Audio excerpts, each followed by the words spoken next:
Amém, pessoal, boa noite. Quem está feliz com o nosso aniversário, hein? Amém, é um tempo de festa, amém? Não importa o que você esteja passando, mas continua sendo um tempo de festa. Aliás, desde o dia que Jesus disse está consumado e ele foi ressuscitado, é tempo de festa para a igreja, amém? Não importa o que aconteça ou o que aconteceu em toda a história da igreja, aquilo que era necessário para conduzir a salvação já foi feito, amém? Mas hoje nós queremos fazer um culto especial, né? Está sendo um culto especial, e como você sabe, eu vou pregar uma pequena parte, e depois Fabiana vai pregar uma pequena parte também. Nós estamos aqui para fazer uma palavra, pregar uma palavra dupla, amém? E eu quero que você abra a palavra de Deus lá em Jó 42, esse é um livro que a gente quase não abre aqui, né? Jó 42, a partir do versículo 1. Então Jó respondeu ao Senhor, está na NVI aqui, tá? Sei que podes fazer todas as coisas e nenhum dos teus planos pode ser frustrado. Tu perguntaste, quem é esse que obscurece o meu conselho sem conhecimento? Certo é que falei de coisas que eu não entendia, coisas tão maravilhosas que eu não poderia saber. Tu disseste, agora escute, eu falarei. Vou fazer-lhe perguntas e você me responderá. Meus ouvidos já tinham ouvido a teu respeito, mas agora os meus olhos te veem. Por isso menosprezo a mim mesmo e me arrependo no pó e na cinza. Veja bem, Jó diz, meus ouvidos tinham ouvido falar, mas agora meus olhos te veem. E no versículo 2 eu diz, eu sei que bem podes todas as coisas, e que nenhum dos teus desígnios, dos teus planos pode ser frustrado. Diga comigo, o plano de Deus para a minha vida, para a nossa vida, não pode ser frustrado. Amém. Você é o responsável para que aquilo que Deus falou para a tua vida se cumpra.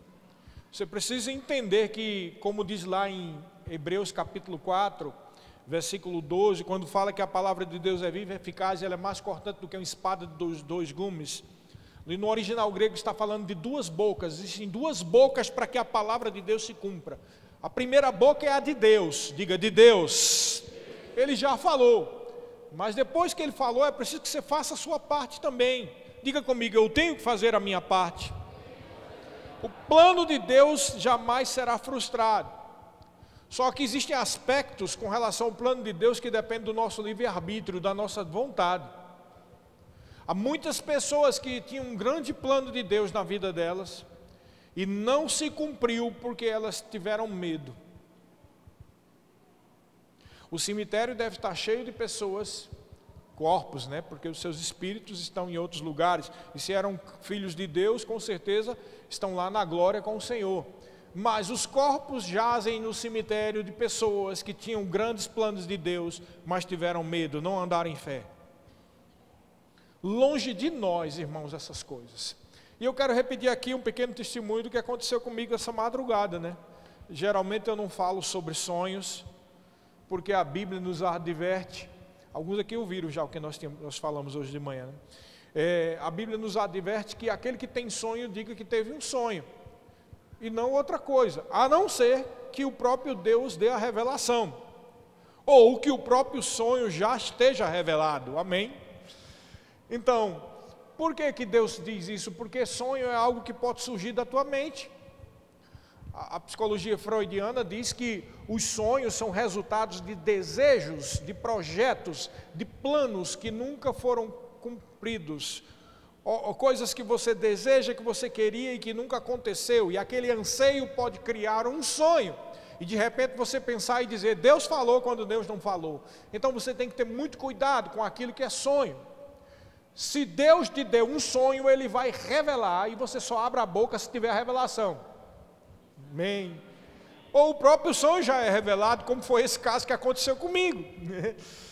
Eu estava sonhando que eu estava num lugar, era uma igreja com pessoas diferentes e o pastor com um cabelo grisalho, ele tinha uma cabeleira farta, mas era grisalho, e ele estava junto com outras pessoas e ele estava desanimado, e de repente o Espírito do Senhor me tomou e eu comecei a dizer a ele, olha, não desanima, fica forte, pensa alto, pensa grandes coisas, porque Deus tem um grande plano para a sua vida. Deus tem um grande plano para a sua vida. Enquanto eu estava dizendo isso, eu me acordei, e sabe como foi que eu me acordei? Com o meu dedo dentro do meu olho, assim.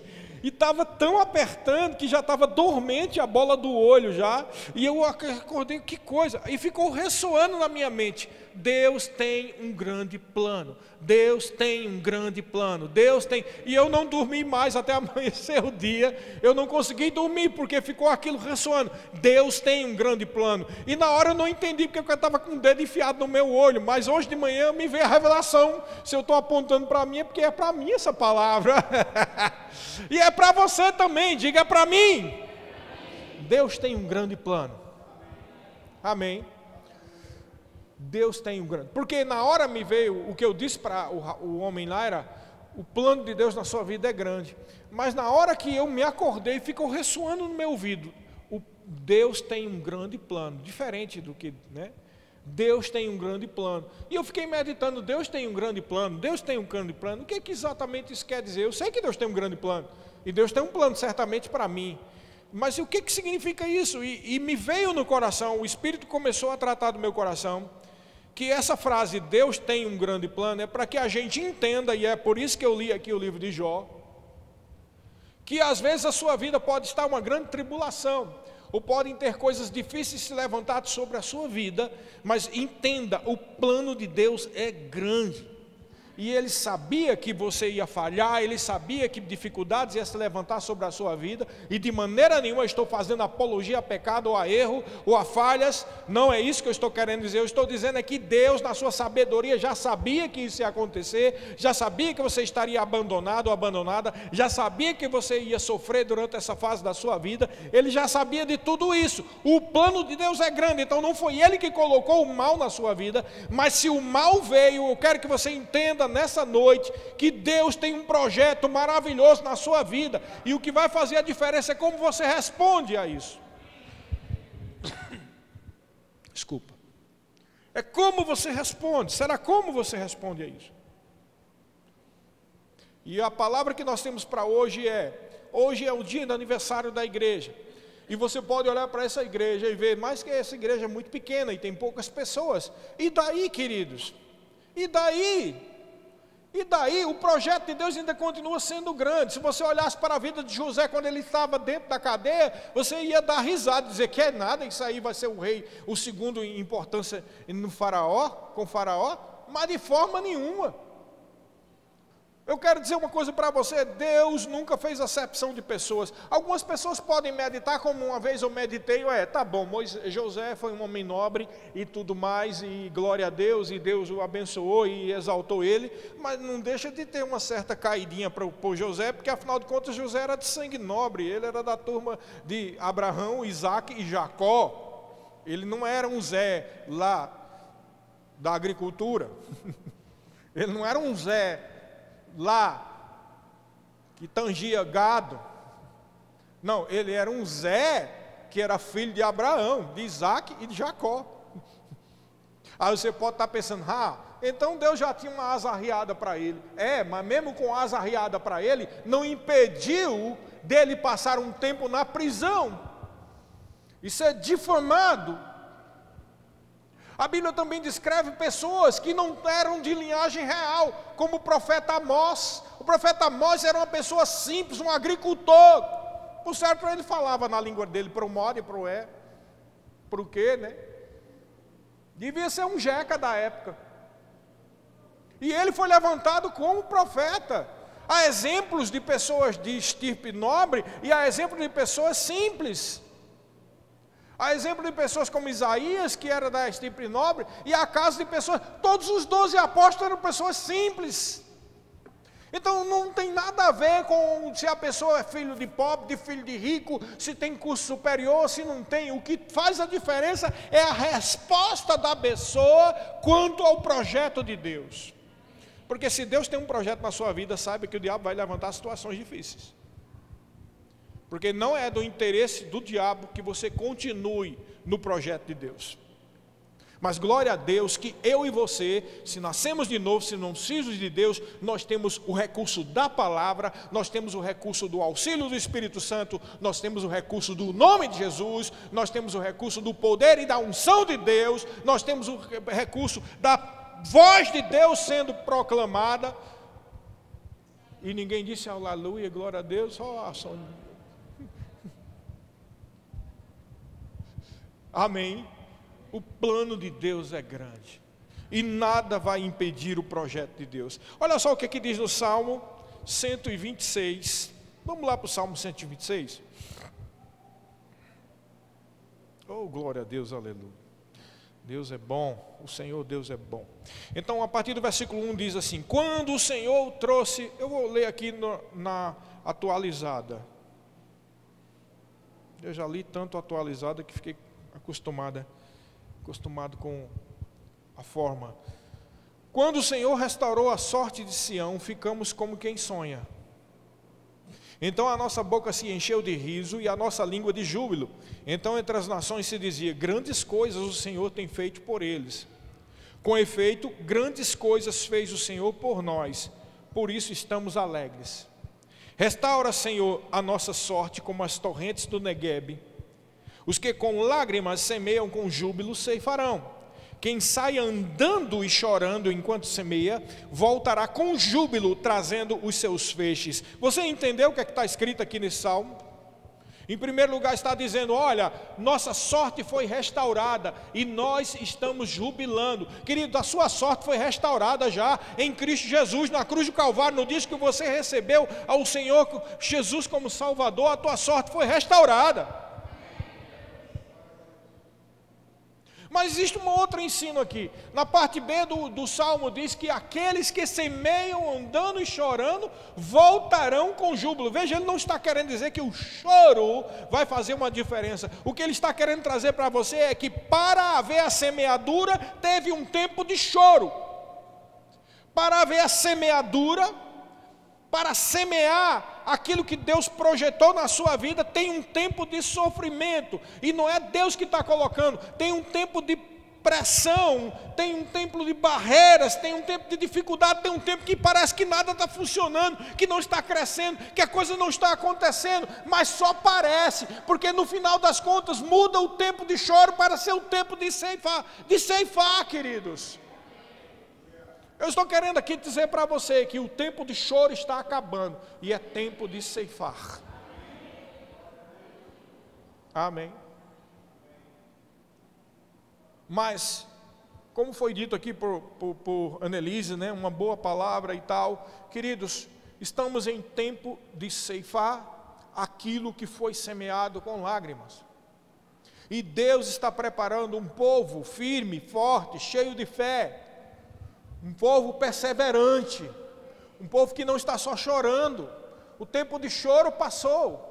O projeto de Deus é grande, o plano de Deus é grande. Agora é momento da gente pegar junto com o Senhor, decidir com o nosso livre-arbítrio, superar as dificuldades que nós estamos passando e em fé, crer nas promessas de Deus, porque todas as promessas de Deus, como diz lá em Coríntios, tem em Cristo Jesus o sim e o amém. Então toda e qualquer promessa para a sua vida, seja de cura, seja de prosperidade, seja de provisão, seja de crescimento, seja de objetivo, seja o que for, Jesus é o sim e o amém que sela e testifica que essas promessas são reais e vão se cumprir, querido. Mas o trabalho do diabo é fazer de conta que nada está acontecendo.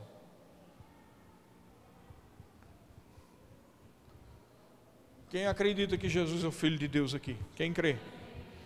Jesus é o Filho de Deus. Você acredita naquilo que a Bíblia diz, que Deus não deu a Jesus um espírito sob medida? Significa que Jesus estava na plenitude da unção. Ele era plenamente apóstolo, plenamente evangelista, plenamente profeta, plenamente pastor, plenamente mestre. Quantos creem nisso? Além disso, Jesus não estava em pecado, não viveu em pecado. Ele era o Cordeiro de Deus que veio salvar o mundo e veio tirar o pecado do mundo. Todo mundo crê nisso? Nem mesmo Jesus escapou da tentação de Satanás. E como foi que Satanás tentou Jesus? Lá em Lucas 4 e Mateus 4 fala a mesma coisa. Como foi? Ele disse, o diabo chegou para ele e disse: se tu és o Filho de Deus, ordena que essas pedras se transformem em pão. Veja, se tu és, o que isso nos mostra? Que o diabo teve a audácia, o atrevimento e a arrogância de questionar se Jesus estava mesmo firme, sabendo quem ele era. Se tu és, para o diabo dizer isso, é porque ele achava o seguinte: ele é filho de Deus, é tudo, mas a pressão que eu estou botando nele, ele vai duvidar se ele é filho de Deus mesmo. E aí Jesus respondeu com a palavra: está escrito, nem só de pão viverá o homem, mas de toda palavra que procede da boca de Deus. E depois o diabo pegou ele, colocou em cima do pináculo do templo e disse: se tu és filho de Deus, lança-te daqui, porque está escrito. Aí o diabo viu que ele estava respondendo com a palavra, veio com a palavra também. Está escrito que aos seus anjos dará ordem ao teu respeito para que se te guardem em todos os teus caminhos. Estava citando Salmo 91, olha o atrevimento do diabo. O diabo usa a palavra também, viu? O diabo usa a palavra. E Jesus respondeu com a palavra, com um conceito ou com um princípio que está superior a esse. Ele disse: está escrito, não tentarás o Senhor teu Deus. Então o diabo primeiro questionou se Jesus sabia quem ele era. Depois questionou se Jesus sabia o que ele podia fazer. E por fim o diabo questionou a autoridade de Jesus, né? Se tu me adorares, eu darei todos esses reinos aqui. E aí Jesus respondeu com a palavra: está escrito, só ao Senhor teu Deus adorarás e só a Ele prestarás culto. O que eu estou querendo dizer para você é, querido, se o diabo tentou, pressionou, foi atrevido contra Jesus, por que você acha que você passa pressão, querido? Você está pensando que é Deus provando você? É o diabo, querido. Então você tem que dar uma resposta na palavra, tem que se levantar. Eu sou aquilo que Deus diz que eu sou. Deus tem um projeto na minha vida. O diabo vai botar a mão na sua cara e dizer: mas você pecou. E aí você diz: mas eu já confessei o meu pecado, eu não sou pecador, eu sou filho de Deus. Aí o diabo vai dizer: mas você é burro, você é incapaz, você não sabe de nada. E você vai dizer: não, mas a minha capacidade vem de Deus, vem do Senhor, vem da graça de Deus. Ou o diabo vai questionar a sua autoridade: você é fraco, você não pode nada. E você vai dizer: ei, sai Satanás, porque está escrito que eu tenho o nome de Jesus, que toda a autoridade me foi dada, como diz Lucas capítulo 10, versículo 19, eu tenho autoridade para pisar serpentes e escorpiões e sobre todo o teu poder. Saia da minha casa, saia da minha vida, saia da minha mente, e o projeto de Deus na minha vida vai se cumprir. Diga comigo: o plano de Deus para conosco é grande. Um grande edifício tem sempre uma grande base. Isso vale para a sua vida, isso vale para essa igreja, isso vale para todos. E a base, queridos, o material que se põe na base é o material mais rústico, é o material mais duro, é pedra, é ferro, é brita. Amém? Então, essas situações que o diabo levantou contra a sua vida, queridos, não podem prevalecer. O que Deus tem para essa igreja é um novo tempo, é um tempo de colheita. O que Deus tem para a sua vida é um novo tempo, é um tempo de colheita. Agora diga comigo: eu quero ser uma bênção para essa igreja. Diga: eu quero ser uma bênção para o meu irmão. Agora olha para o irmão que está ao teu lado, diz: eu quero ser uma bênção para você. Amém. O nosso papel aqui é cumprir a vontade de Deus. E a vontade de Deus não é só que a gente adore, louve e confesse, é também que a gente sirva. É que a gente ame, e que a gente seja um corpo, como foi dito aqui com a Annelise. Então é momento da gente não olhar para os problemas, É momento para a gente olhar para a palavra de Deus. É momento para a gente viver essa palavra. É momento para a gente crer nessa palavra. E eu vou finalizar citando esse versículo maravilhoso de 1 Reis, capítulo 8, versículo 56. 1 Reis, capítulo 8, versículo 56. Guarda isso no teu coração. Bendito seja o Senhor, que deu repouso ao seu povo de Israel, segundo tudo, diga tudo, tudo que prometera. Nenhuma só palavra falhou de todas as suas boas promessas feitas por intermédio de Moisés, teu servo. Diga, nenhuma palavra de Deus sobre a minha vida, sobre a minha igreja, sobre a minha família vai falhar, em nome de Jesus. Amém, amor, pode vir. Amém, que bênção, né? Que palavra maravilhosa, gente. Então, para vocês não ficarem muito assim, outra palavra, não, vai ser curtinho, amém? Mas vamos fazer um exercício, fica em pé um pouquinho, dá uma esticada assim no esqueleto, né? Dá uma balançadinha assim, respira fundo e senta que nós vamos ouvir mais a palavra, amém? Amém, queridos, que bênção é esse aniversário, que bênção é essa igreja aqui nessa cidade, não é? E enquanto eu estava orando hoje à tarde, procurando do Senhor o que falar hoje à noite, né? E até pregar depois de Sérgio, a gente fica assim, vai dizer o quê, né? Depois da pregação do pastor. Mas me veio uma mensagem que há um tempo atrás me subiu ao coração e eu nunca ministrei aqui. Mas de repente me subiu, não vou ministrar a mensagem toda, mas eu queria falar apenas de 5 pontos, rapidamente 5 pontos. Por que a gente deve amar a igreja? Amém? Então, a igreja muitas vezes tem sido colocado pelo mundo, no mundo, como objeto, às vezes, de sarcasmo, né? De piadinhas, né, com relação à igreja. Mas eu e você, nós somos crentes, eu e você, nós somos diferentes. E conosco é diferente, a gente ama a igreja, tá? E eu queria lembrar para nós aqui 5 pontinhos, por que a gente ama a igreja. Primeiramente, a palavra do Senhor diz no Salmo 84, verso 10, pode colocar nessa versão mesmo, aí, né, não vou nem olhar na minha Bíblia para não me demorar, mas diz assim, pois um dia nos teus átrios vale mais que 1000.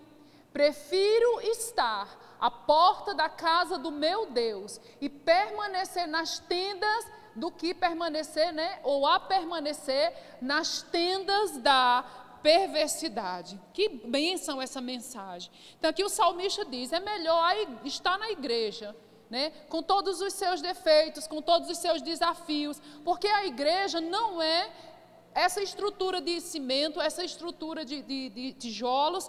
A igreja sou eu e é você. Como foi dito aqui, nesse culto já de início, nós somos um corpo, não é? Nós somos pessoas, a igreja são pessoas. A igreja é composta de homens, de mulheres, de crianças, de adolescentes, que foram lavados, que foram remidos e redimidos pelo sangue de Jesus. E quando nós aceitamos a Cristo, nós entramos por uma porta chamada Jesus, que é o caminho, que é a verdade, que é a vida, e nós adentramos em um reino invisível. E esse reino invisível é o reino de Deus. E quem está nesse reino faz parte da igreja de Cristo. Nós, como pessoas, somos a igreja do Senhor Jesus Cristo. E é muito melhor estar no meio dos irmãos do que qualquer outro lugar.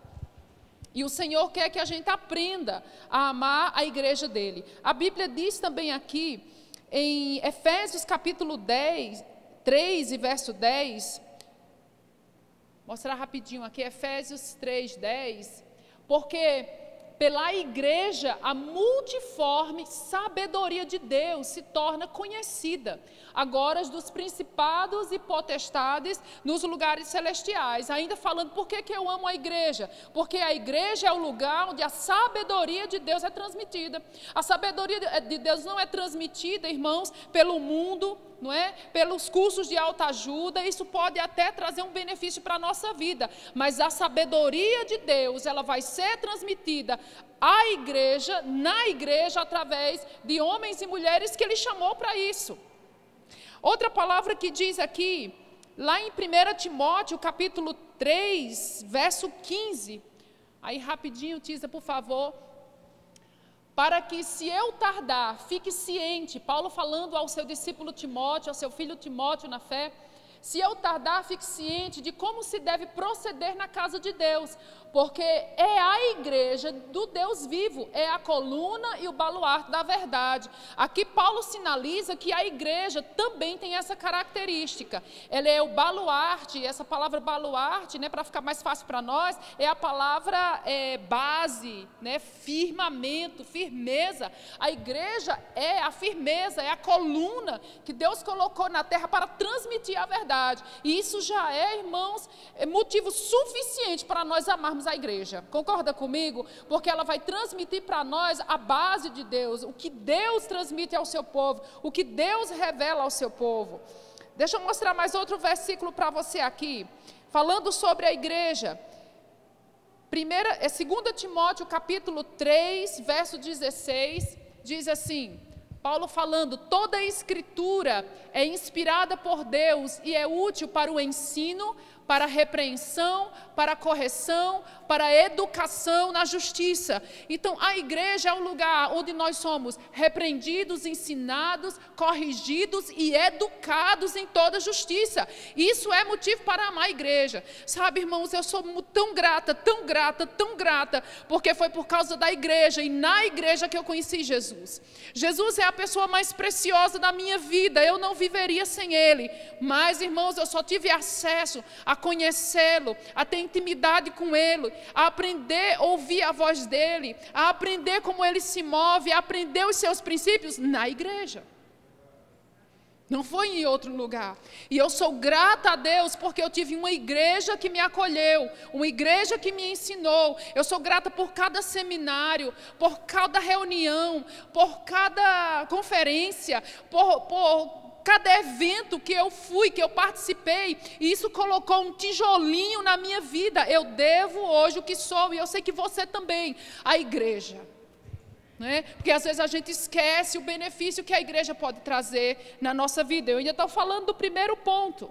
Outra coisa que eu quero falar ainda dentro desse primeiro ponto, está escrita em 2 aos Coríntios, capítulo 5, verso 20.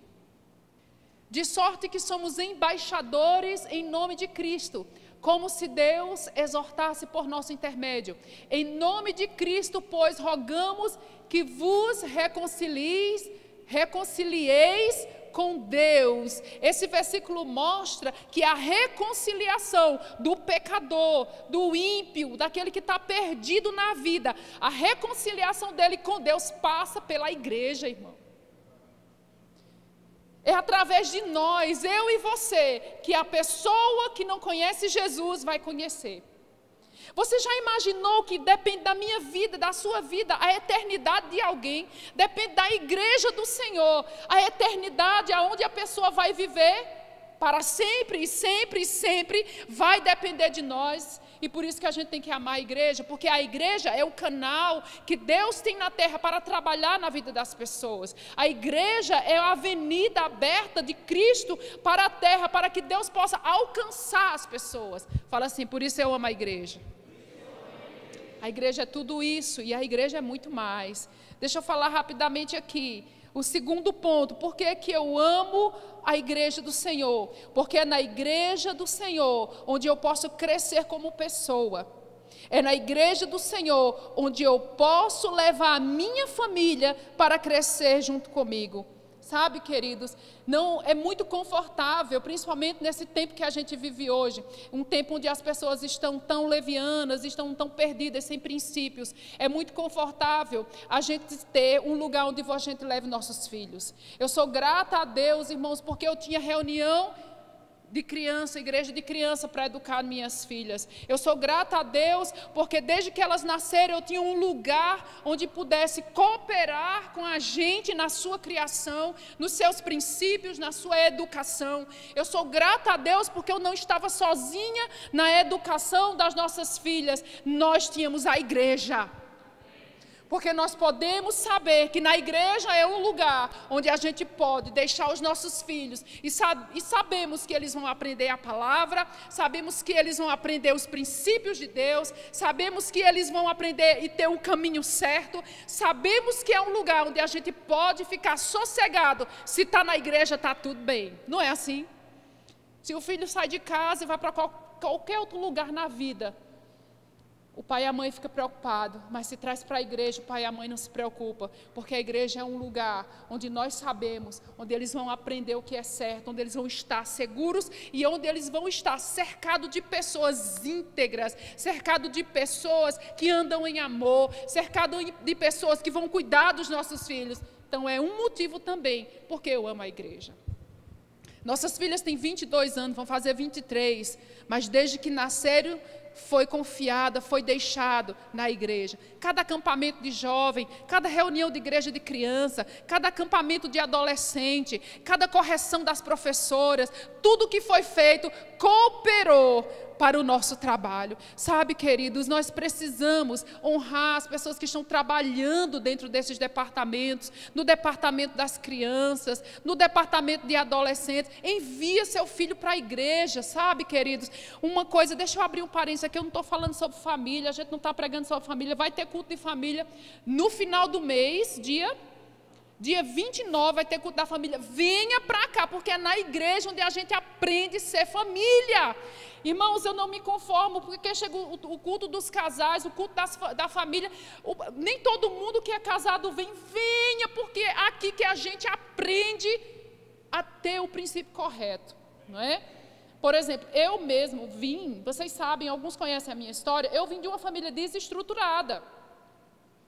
Então, o normal é a gente reproduzir na nossa vida, com os nossos filhos, a desestrutura que a gente recebe. Não foi culpa dos meus pais, é porque a falta de conhecimento bagunça a vida das pessoas, a falta de Deus, a falta de Jesus. Mas sabe, eu sou muito grata, porque a igreja me recebeu e me ensinou o que é ter um lar estruturado nos princípios da palavra. E por isso hoje eu amo a igreja, porque a igreja ensina, repreende, corrige em toda sabedoria e em toda a justiça de Deus. Hoje eu posso dizer que sou gente por causa da igreja. E eu louvo a Deus por homens e mulheres que passaram na minha vida, me ensinaram, me corrigiram, acreditaram no chamado de Deus, acreditaram em mim. E isso a gente só encontra na igreja. Diga, eu amo a igreja. Eu amo a igreja, queridos, porque facilita a nossa vida. Terceiro ponto.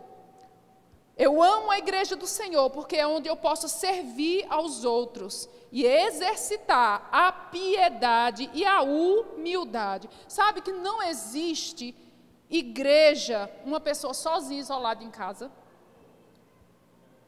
Eu conheço vários casos, porque a gente, quando está no Evangelho há muito tempo, a gente acompanha muitas histórias, vê muitas histórias passar pela nossa vida.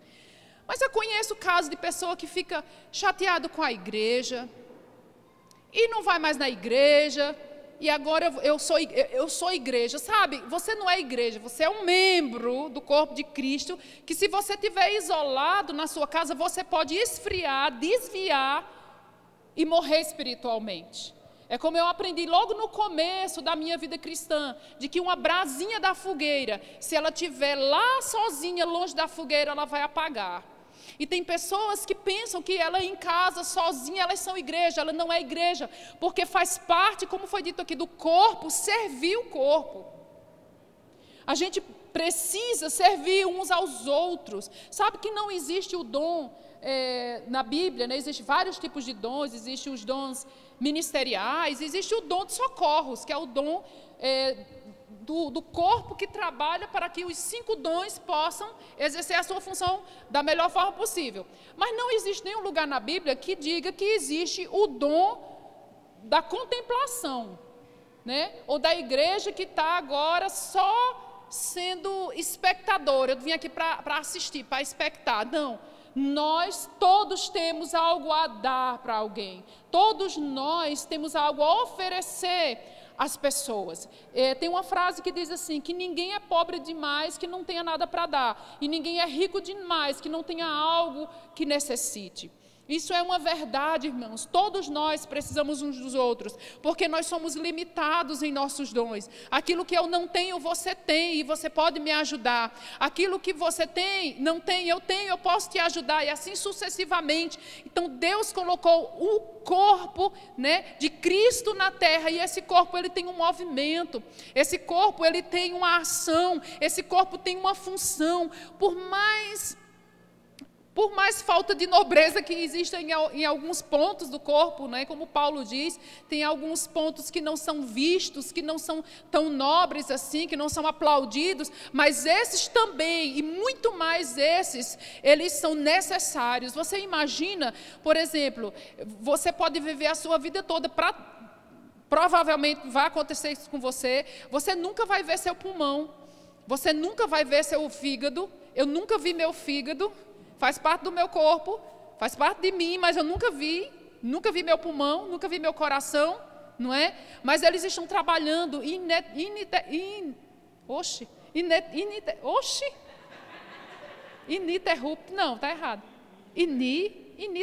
ininterruptamente, para que o meu corpo funcione. Agora imagina se daqui a pouco o meu coração fala, eu não vou trabalhar mais não, eu não recebo aplauso, eu não recebo reconhecimento, ela nunca virou de avesso para me dar nenhum bom dia, eu vou parar de funcionar. Ai de mim, gente. Embora eu nunca tenha dito muito obrigado a nenhum desses órgãos, nem sequer conheço, nem vi, mas eles trabalham e eu dependo totalmente da função deles. É assim o corpo, tem pessoas no corpo que ela não aparece, tem gente que você nunca viu, tem gente que você nunca vai dizer muito obrigado, mas são altamente necessários, essenciais dentro do corpo de Cristo. Nós somos corpo. Eu não sei se você é fígado, se você está escondido, se você é um rim, está escondido, né? Ou seja o que for. Talvez você não seja os olhos que aparecem, o cabelo que aparece e recebe elogio, mas somos necessários. Ninguém é igreja só, ninguém é igreja isolada, ninguém é igreja dentro de casa. Pelo contrário, a Bíblia diz que quem se isola busca seus próprios interesses e surge-se contra a verdadeira sabedoria. Aleluia! Glória a Deus por isso. Somos um corpo, amém? Onde nós podemos servir uns aos outros. E sabe por que isso é importante? Porque enquanto a gente serve, a gente é transformado. Tem pessoas que pensam assim, eu não vou servir nada na igreja não, porque eu ainda não estou pronto. Eu não vou servir muito na igreja, eu não vou servir na igreja não, porque eu ainda tenho defeitos. Sabe que é no processo do serviço que você é transformado? Isso me faz lembrar de Moisés. Moisés, ele tinha defeitos, ele era chamado por Deus, mas ele tinha defeitos. Ele foi lá e tentou fazer as coisas do jeito dele, matou o egípcio, depois fugiu para o deserto, falou para Deus que não queria mais pregar, e ficou lá por 40 anos, instituiu família, achou que as coisas tinham acabado, mas Deus falou para ele, não, Moisés, você agora vai fazer aquilo que eu chamei você para fazer. Sabe, quando Moisés foi para Faraó, Moisés ainda tinha seus defeitos, porém no processo de trabalho em que Deus estava colocando Moisés para fazer, Moisés foi transformado. Sabe que Moisés era um homem impetuoso, né, para matar outra assim do nada, mata outra assim. Mas só que a Bíblia diz que depois, no processo, ele se torna um homem mais sábio, mais manso da sua época. Sabe que Moisés não chegou nesse estágio de mansidão, em que ele era o mais manso de uma hora para outra? Não. Foi no processo e no trabalhar de Deus, enquanto ele servia. E não é diferente conosco. Assim também foi o apóstolo Paulo. Quando ele começa seu ministério, ele não era perfeito. Mas chega um momento em que Paulo, ele se transforma em outra pessoa no processo de servir. A gente vê isso na vida de Pedro. Pedro, quando começa também o ministério dele com Jesus, ele era impetuoso, torou logo a orelha lá do soldado Malco, não é? Negou Jesus, e enfiou os pés pelas mãos e tal, e disse que faria uma coisa para Jesus e na hora certa não fez, deu para trás, não é? Todas essas coisas, mas no processo de permanecer, de servir, de ser igreja, de ser corpo, a Bíblia diz que o fim da vida de Pedro, ele cumpriu tudo aquilo que ele prometeu para Jesus que ele faria. No processo, nós somos transformados, porque isso faz parte de ser igreja. Fala comigo de novo, eu amo a igreja. Quarto ponto, né, quase o último, por que eu amo a igreja? Porque a igreja é onde eu sou afiado e melhorado. Abre aí, Tizinha, em Provérbios 27, 17. Diz assim. Não, 27, 17, por favor. Como ferro com o ferro se afia, assim o homem ao seu amigo.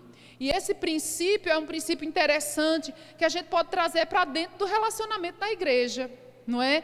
Então, o bom de ser igreja, o importante de ser igreja, estar junto, servir junto, é porque quando a gente estamos juntos, se relacionando uns com os outros, nós somos afiados. Sabe que às vezes as pessoas se isolam e saem porque elas não querem esse atrito, não é? Essa situação onde muitas vezes nós somos afiados com o nosso próprio irmão. São situações que se levantam no meio do departamento, situações que se levantam no meio da igreja, da liderança, em que nós somos confrontados com os nossos defeitos. E é justamente nesse momento onde Deus aproveita para nos afiar. Então, quando nós estamos juntos, nós aprendemos a nos relacionar e lançar mão do egoísmo. Porque somente aquele que está humilde diante de Deus consegue, muitas vezes, estar debaixo de pressão, dentro de um departamento, dentro de um relacionamento com outro irmão e superar e crescer com aquilo e não retroceder.